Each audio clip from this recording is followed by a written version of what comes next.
back again with another video. So I got a little bit of news for you guys. I think it's come to the end of the road for trucking videos for me. I think that I've shown from the time that I went to trucking school to getting my own authority inside of 3 years.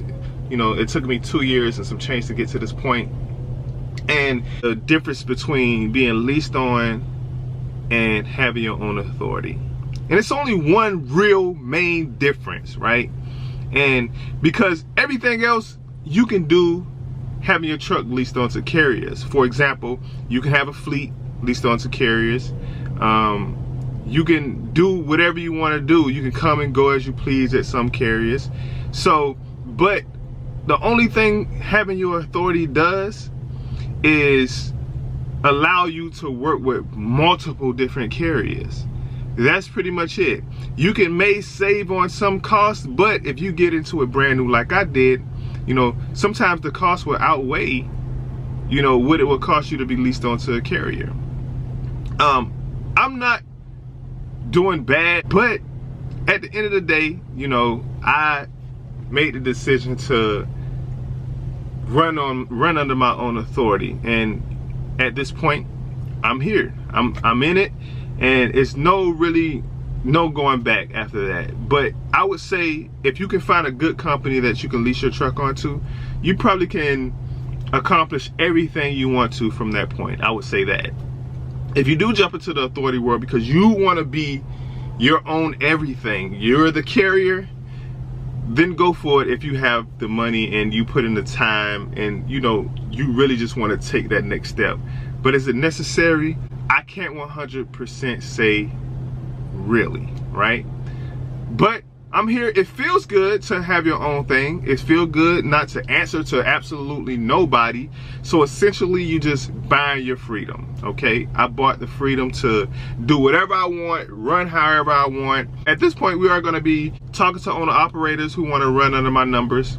I'm going to be getting a couple other additional trucks for company drivers, but you know, it's going to be in the way to that. I want you to, you know, be able to branch off and be leased on as your own, stuff like that.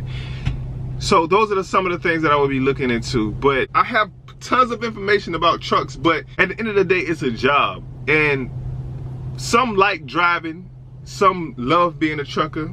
I think it's awesome. I think it's okay, but it's not who I am, all right? It's what I do, right? So as a driver, as a truck driver, yeah, I'm able to provide for my family and do all these things, but it also gives you the opportunity to make something, build something. And that's what I like about the trucking business. And you can stack it up next to real estate, to whereas, you know, how you got to go through all these different measures to get properties and stuff like that. You can stack that on into the trucking business and get multiple trucks and build this whole empire and so on and so forth. And you can use that cash flow to get into properties and stuff like that, which would make it a lot easier. I'm saying all that to say that if you guys start seeing other things on the channel that's not related to trucking, then from this point going forward, then, you know, you probably wouldn't watch anyway, because, like, you know, on average, because of the process, how I upload, which is out of the blue at this point, because I'm gonna get into why that is, but you know, it's only 300 or 400, 500, 800 of you guys that watch all my videos anyway, so I'm not missing out on all the subscriber count that I have, because all of those people don't even watch all my videos anyway. So I have a phone call. Let's see who this is. 1 second. I have the wrong shipping or pickup numbers, and I called, and everybody that I call and talk to, they always tell me something like, we're gonna escalate this to someone and they're gonna email you. And this is like the 4th or 5th time, and I never ever get a call back from you guys, ever.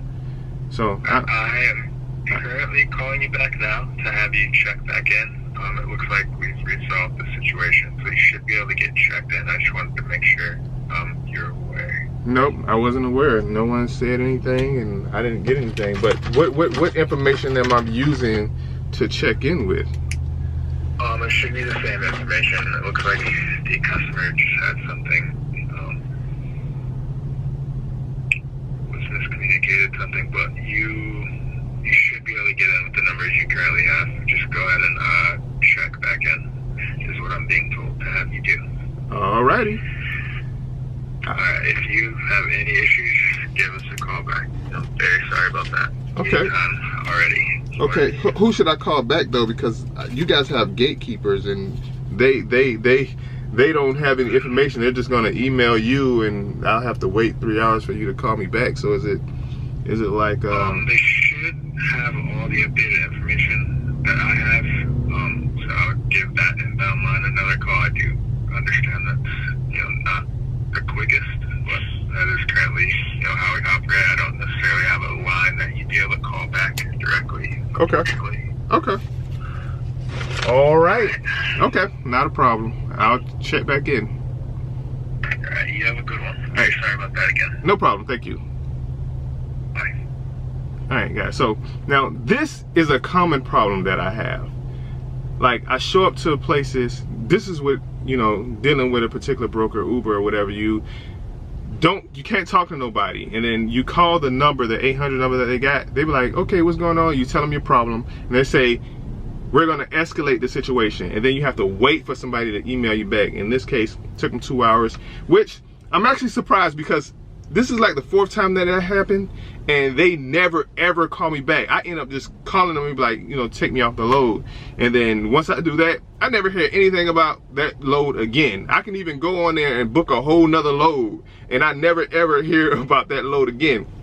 But those are the things that are not fun for me, and these are the situations, because I'm right here waiting right now. I was supposed to pick up a load, and I was waiting, so I decided to do this video. But those are the type of things that stop me from doing videos on a regular, because I be waiting in limbo all the time. Even with the trailer situation, that I told you the money was in dropping hooks, but since my authority was new, my dropping hook opportunities was limited. But once we get some, seniority under our belt, a lot of more doors are going to open up. So that's we're kind of like waiting until that point when it comes to that. So right now we have a trailer, and we doing live loads, live unloads, which I hate, because they have no consideration of your time, right? All last week, I live in Georgia, right? And we had this whole Hurricane Dorian thing going on, which we wasn't affected at all, didn't lose power at all. Me and my boys was outside playing basketball, you know what I'm saying, in the middle of the whole thing. Wow! Oh my God! But everything, the whole city was closed down. I booked a load, the place was closed. Waited for hours to get a response back from, the broker and stuff like that, for them just to say, oh, the place is closed. They did give me a tonneau though, right? Truck ordered, not used. But, what is that? A couple $100.